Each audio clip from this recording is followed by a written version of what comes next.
Shalom from Melbourne, Australia, and today I'm looking at the anatomy of a crisis. We all go through one form of a crisis or the other. It could be marital crisis, it could be financial crisis, it could be political crisis, it could be military crisis, it could be emotional or mental crisis. And when the crisis has about 4 components, or even more if you want to expound on it. It has what you call the trigger of a crisis. Then you have what you call the escalation of the crisis. Then you have what you call the exposure of the crisis. Then you have what you call the response of the crisis. And what has led to this is because I'm preparing for a sermon on Sunday for such a time like this that I'll present here in the city. And as I've been looking at Esther chapter 4, I noted that what is very critical in every crisis is understanding the is understanding the kairos moment in that crisis. Because in every crisis, there is an awakening that needs to happen to one category of people. For those who have resources and the know-how, or they are positioned politically or economically in such a way that they can resolve the crisis.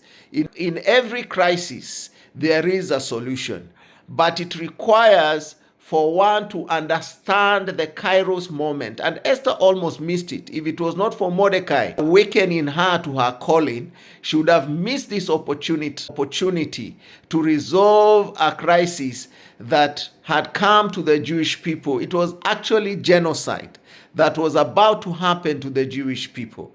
And she had the key to that crisis. And so she was awakened to respond by Mordecai. And so in every crisis, we need to pray for those in the palace. Palace is symbolic of those in comfort zones, those in places where they feel like they are so far removed from the gates and they can afford to keep quiet. You know, God has positioned some of you to be in very influential places, others with positioned very close to resources, and yet you have been keeping quiet when a number of crises are happening. And God is calling you to awaken to this moment because it is your kairos moment. Whatever Esther had done over the years, possibly she had supported the girl child, possibly done a number of marathons as the queen. You know how the first ladies are involved in charity and this and the other to keep the image of their husbands going. But the calling of Esther came through this crisis. So sometimes it's not only the kairos moment that a crisis brings, it also awakens a call.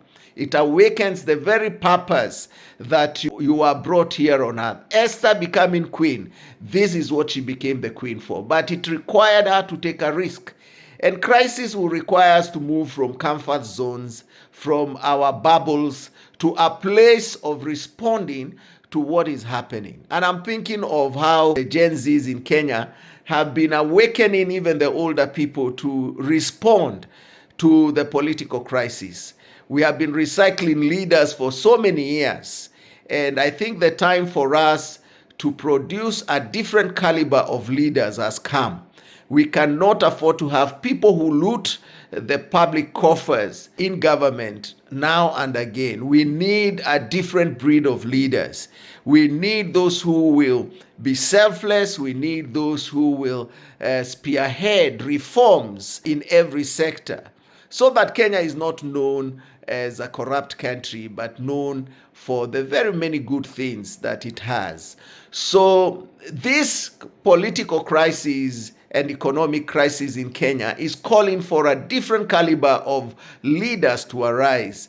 And it's calling for a different response. So as we look at the anatomy of a crisis, I declare that those who are positioned in critical places where they can do something about the different crises that we are facing, that they will awaken from slumber. God bless you and have a lovely day. And send your comments below. God bless you. Thank you. Bye.